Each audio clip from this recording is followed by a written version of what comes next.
이제 말 좀 하겠습니다. 네, 잠시만요. 어제 상당히 좀 가슴 아픈 기사가 나왔는데요. 박근혜 대통령님이 구치소에서 소화불량으로 식사를 제대로 하지 못해가지고 놀라볼 정도로 지금 야기였다. 지금 이 기사가 하나 나갔고, 변호사비를 지금 돈을 낼 수가 없어가지고, 이게 굉장히 복잡한 재판이거든요. 이 굉장히 많은 돈이 들어가는데 변호사 비용을 지금 지불 못하고 있다고 합니다. 이상하죠? 300억, 400억의 뇌물을 먹었다는 박 대통령이 왜 변호사 비용 하나 지불 못하고 있습니까? 뇌물을 안 먹었으니까 돈이 없는 거죠? 이거 하나만으로도 얼마나 깨끗한 대통령입니까? 반면에 지난주 일요일 우리 경남탄기고, 경북탄기고, 그리고 우리 손상대 사회자님, 우리 봉화마을로 내려갔습니다. 640만 불, 최하다 640만 불 먹은 권양숙 씨 만나러 내려갔는데, 경찰이 봉화마을 진입 1km 밖에서부터 막아서, 우리 1km 밖에서 떠들어야 됐습니다. 경찰이요, 지난번 촛불 집회들, 청와대 200m 앞까지 들어왔죠. 현직 대통령을 압박하는 집회는 200m 앞까지 허가하고, 이미 일찌감치 죽은 영부인 출신 그 사저에 1km 바깥에서 막아버렸습니다. 그래서 우리는 그렇게 외쳤습니다. 당신이 영부인이면은 경찰을 1km 밖에 배치하지 말고 나와서 국민의 목소리를 들어라. 권양숙 안 나왔습니다. 끝까지. 자, 이건 돈이 없습니다. 자, 노무현 가족 640만 달러 수사를 위한 특검법, 우리 태극기 신당 새누리당에서 대선 공약으로 내놓겠습니다. 우리가 대선 이기면은 바로 수사 들어가는 거죠. 자, 대선 이길 수 있습니다. 제가 설명해 드릴게요. 지난 12월 중순에 제가 여기서 처음으로 이 대한문 첫 집회 때 손석희 태블릿 PC 조작을 처음으로 제가 공개했습니다. 그때요, 지금의 인원의 한 5분의 1도 안 됐습니다. 지난 12월에. 그때는 우리가 지금 이 탄핵이 뭔지, 대체 뭐 때문에 이런 일이 벌어졌는지 전혀 알지 못했을 때입니다. 그때 여론조사가 탄핵 반대가 한 20%였습니다. 지난 12월 달에. 자, 1월 달부터 점점 진실이 드러났죠. 헌재에서 진실 드러나고, JTBC 진실 드러나고, 고영태 일당 진실 드러나고, 우리 인원이 계속 늘어났습니다. 20만, 30만, 500만 계속 늘어났습니다. 3월 1일, 3월 7일 서울 시내 여기 을지로부터 남대문까지 가득 채웠죠. 근데도 여론조사는요, 단 한 명도 탄핵 반대가 안 되고 똑같이 20%였습니다. 12월달 여론조사와 3월달 여론조사가 똑같은 거예요. 탄핵 반대 숫자가. 우리 집회는 몇십 배가 늘었는데 여론조사는 한 명도 안 늘었습니다. 이거 믿을 수 있습니까? 자, 지난 재보선, 4.12 재보선 결과 나왔죠? 재보선 여론조사요, 엉망진창이었는데 결국 경북 상주에서 투표율이 54%, 역대 최대 투표율이었습니다. 그 54% 투표한 사람 중에서 77%가 친박 후보한테 표를 줬습니다.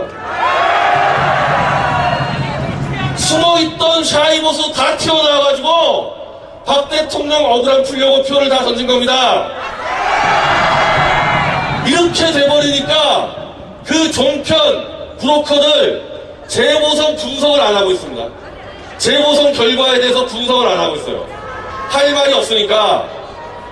자, 이번 대선 이제 5월 9일이죠. 지금 이번 재보선 거 보면요, 이미 우리 태극기 세력이 앞서 있을 수도 있는 겁니다. 여론조사에 안 잡힐 뿐이지, 여론조사의 조작에 의해서 가려졌을 뿐이지, 우리가 분명히 앞서 있을 겁니다.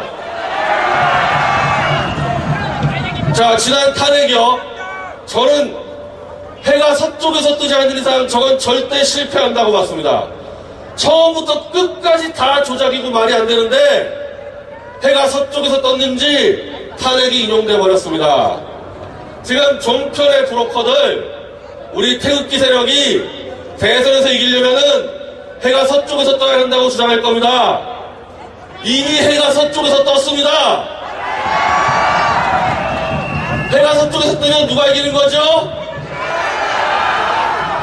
근데 그건 조작하는 여론조사와 언론의 입장이지 해는 그대로 동쪽에서 뜹니다. 우리가 그대로 이기는 겁니다. 염려하지 마십시오. 그 언론 여론조사 그딴 보지 말고 우리 하던 대로 탄핵의 조작의 진실, 사기 탄핵의 진실만 더 알리면요, 그거 갖고 우리 충분히 이길 수 있습니다. 지금 하루하루 내일도 우리 대구에서 마지막 태극기 집회 있습니다. 그리고 사방팔방 전국에서 수많은 행사가 있을 텐데 다 참여해 주십시오. 그것만 다 참여해 주시고 탄핵의 진실만 알리면은 우리는 승리할 수 있습니다. 우리는 할 수 있습니다. 절대 위축되지 마십시오. 우리는 5개월간 혹독한 동계훈련을 마친 특수부대입니다. 태극기 전사들입니다. 우리가 해냅시다. 감사합니다. 여러분 안녕하십니까. 북한이 오늘 김일성 생일 105도를 맞아 대규모 열병식을 열었습니다. 우려했던 6차 핵실험은 일단 유보했습니다. 김정은을 비롯한 수뇌부들이 대거 등장해 미국을 향해 전면전 핵전쟁도 불사하겠다고 위협했습니다. 첫 소식 김세진 기자입니다. 검정색 리무진을 타고 김정은이 김일성 광장으로 들어섭니다. 주석단에 오르자 군인들이 연호합니다.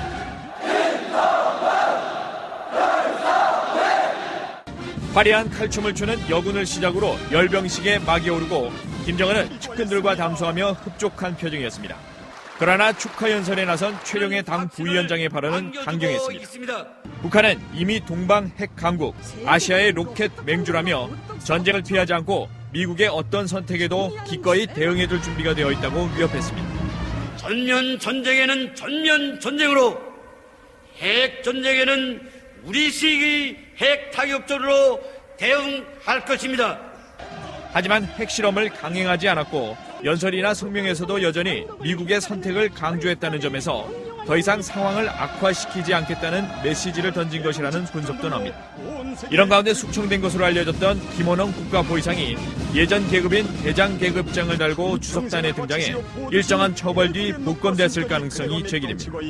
또 김여정 선전선동부 부부장이 주석단 기둥 뒤에서 대기하며 오빠 김정은을 보좌하는 모습을 보여 눈길을 끌었습니다. MBC 뉴스 김세진입니다. 북한은 열병식에서 대륙간 탄도미사일 ICBM으로 추정되는 신형 무기를 포함해 ICBM급 미사일을 대거 공개했습니다. 성능이 검증된 미사일은 아니지만 세 종류의 ICBM으로 파악되는데요.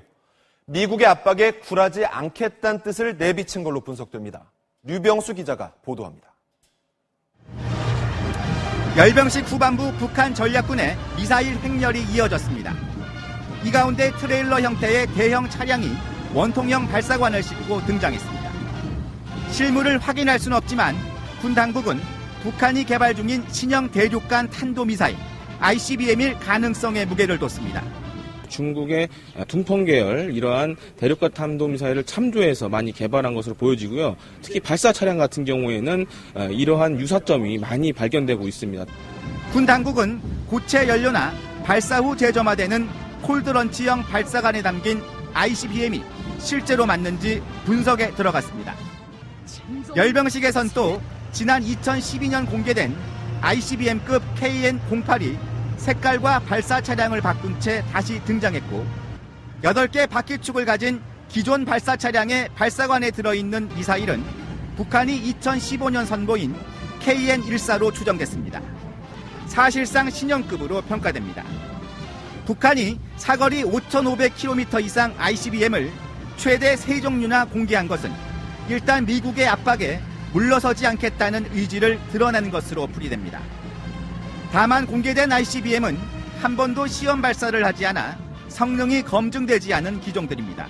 ICBM 시험 발사나 핵실험 카드 대신 상대적으로 저강도인 열병식에서의 신형 미사일 과시는 미국과의 정면 대결의 시기는 아직 아니라고 판단한 것 같습니다. 북한은 또 사거리 1000km 스커드 ER과 지난 2월 첫 시험 발사했던 북극성 2형 등 궤도형 발사 차량에 실린 미사일도 잇따라 공개했습니다. MBC 뉴스 유병수입니다. 이렇게 한반도 긴장이 고조되는 가운데 마이크 펜스 미국 부통령이 내일 한국에 옵니다. 우리 측과 대북 군사 조치를 논의할 것으로 전해졌는데 선제 타격까지 거론될지 주목됩니다. 워싱턴 박승진 특파원의 보도입니다. 내일 방한하는 마이크 펜스 미국 부통령은 황교안 대통령 권한 대행 등을 만나 한미동맹의 확고한 의지를 밝힐 것으로 전해졌습니다.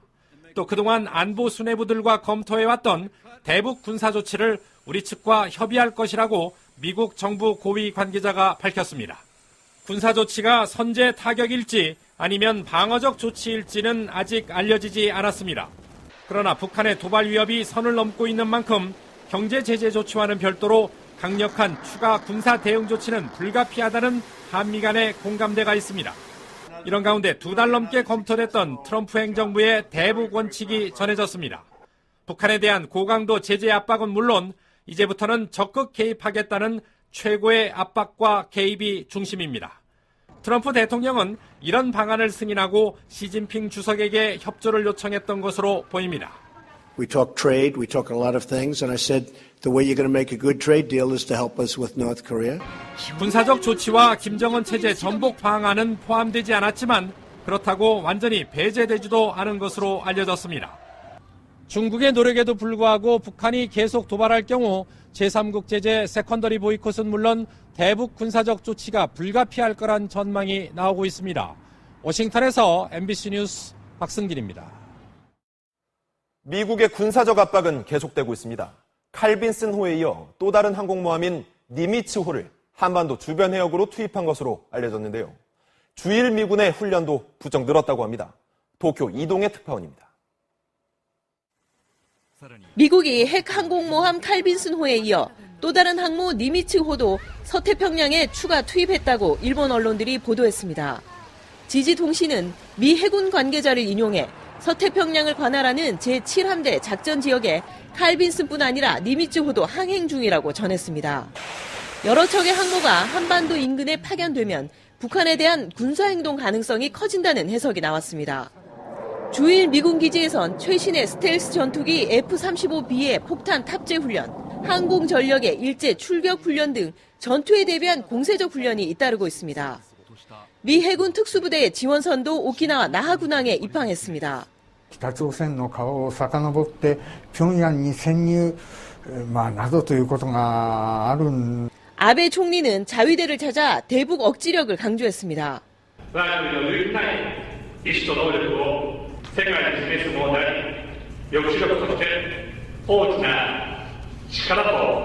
이런 가운데 미국 국방부가 아프가니스탄 IS 근거지에 폭탄의 어머니로 불리는 GBU-43을 투하하는 영상을 공개했습니다.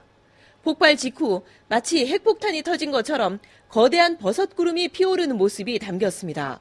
미국이 이처럼 공포감을 자아내는 영상을 공개한 것은 언제든 과감한 군사적 조치를 취할 수 있다는 점을 북한 등 주변국에 경고한 것이라는 분석이 나오고 있습니다. 도쿄에서 MBC 뉴스 이동혜입니다. 중국도 북한에 계속 경고를 보내고 있습니다. 북한산 석탄 수입 금지에 이어 이번에는 베이징과 평양을 오가는 자국 항공기의 운항을 전격 중단했습니다. 베이징에서 금기종 특파원입니다. 중국의 국영항공사인 중국국제항공 에어차이나가 주 3회 베이징과 평양을 오가던 정기 노선을 잠정 중단한다고 발표했습니다. 북한에 취항하고 있는 유일한 외국 항공사가 지난 10년간 운영해온 하늘길을 갑자기 폐쇄한 겁니다. 중국국제항공은 지난달 말 김정남의 시신과 암살 용의자들을 평양으로 이송할 정도로 북중 간 주요 통로였습니다. 이번 조치로 북한과 외국을 연결하는 항공편은 북한의 고려항공만 남게 됐습니다. 只是根据客票的销售情况临时取消了部分航班. 항공사 측은 승객 부족 때문에 노선을 중단한다고 밝혔지만 이는 표면상의 이유일 뿐 북한의 태양절에 맞춰 단행됐다는 점에서 6차 핵실험 등 북한의 추가 도발을 막기 위한 경고로 해석됩니다. 중국이 나서라는 미국의 요구와 한반도의 긴장이 고조되고 있는 상황도 반영된 것으로 보입니다. 一旦真的发生战乱，结局只会是多数，没有谁能够成为赢家。 중국은 지난 2월 북한산 석탄 수입을 전면 중단했고 최근엔 이미 수입한 석탄 일부를 반송 조치하기도 했습니다. 중국은 관영 매체를 통해 원유 공급 중단까지 거론하면서 대북 압박 수위를 점차 높여가고 있습니다. 베이징에서 MBC 뉴스 금기정입니다.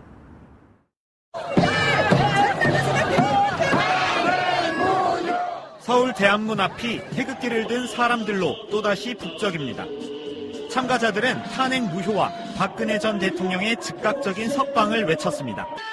경찰이 폭력 집회를 주도한 혐의로 주최 측 사무실을 압수수색한 데에 대해서도 목소리를 높였습니다. 바로 그때 당시 현장에 있었던 그 경찰관들이 폭력 집회를 사주했던 자들 아닙니까? 보수 후보의 단일화를 반드시 이루겠다며 지지를 호소하기도 했습니다. 대선 기간 짧지만 인내림을 다해서 보수 단일화를 이루게되겠습니다. 참가자들은 숭례문에서 대한문까지 3km 구간을 행진하고 집회를 서울 대한문 앞이 태극기를 든 사람들로 또다시 북적입니다. 참가자들은 탄핵 무효와 박근혜 전 대통령의 즉각적인 석방을 외쳤습니다. 경찰이 폭력 집회를 주도한 혐의로 주최 측 사무실을 압수수색한 데에 대해서도 목소리를 높였습니다. 바로 그때 당시 현장에 있었던 그 경찰관들이 폭력 집회를 사주했던 자들 아닙니까? 보수 후보의 단일화를 반드시 이루겠다며 지지를 호소하기도 했습니다. 대선 기간 짧지만 인내림을 다해서 보수 단일화를 이루게되겠습니다. 참가자들은 숭례문에서 대한문까지 3km 구간을 행진하고 집회를 1등으로 올라간다! 안 될 후보하고 사퇴를 하라 그러면은 우리 애국 500만 애국 국민과 1천만 뜻을 같이 하는 국민들은 어디를 찍어야 합니까, 여러분? 저는 분명 말씀드립니다. 오늘 동독에서 우리 박근혜 대통령 탄핵이 잘못됐다는 거, 대통령의 명예를 회복시키고 다시 여러분들과 같이 일어날 수 있도록 그날까지 저는 하겠습니다, 여러분. 존경하는 박근혜 대통령님, 힘내셔야 됩니다. 한국당의 대통령님 탄핵을 찬성했던 사람이 90명 중에 30명이 있고 바른정당하고 합치면 탄핵 찬성한 사람이 60명 대 반대한 사람 60명인데 이제 한국당의 당원으로 버리셔도 됩니다, 여러분. 정강영 사무총장님 말씀대로 새누리당이 당신이 만드신 새누리당이 다시 생겼기 때문에 새누리당의 당원 1호로 저희들이 모시겠습니다. 여러분 함께합시다. 여러분 함께하면 우리가 이깁니다. 이기면은 박근혜 대통령 다시 명예회복할 수가 있습니다, 여러분. 감사합니다.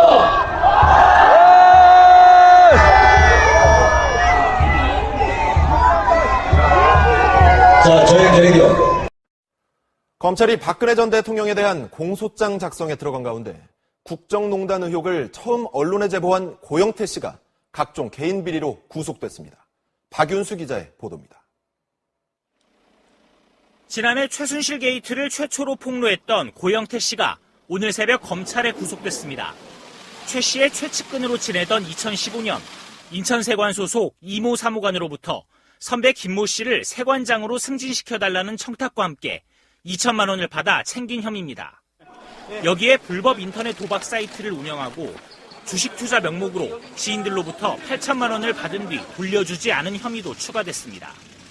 앞서 고 씨가 지인들과 K스포츠재단 자금을 빼돌리려던 정황도 드러난 만큼 검찰은 이에 대한 수사도 검토하고 있습니다.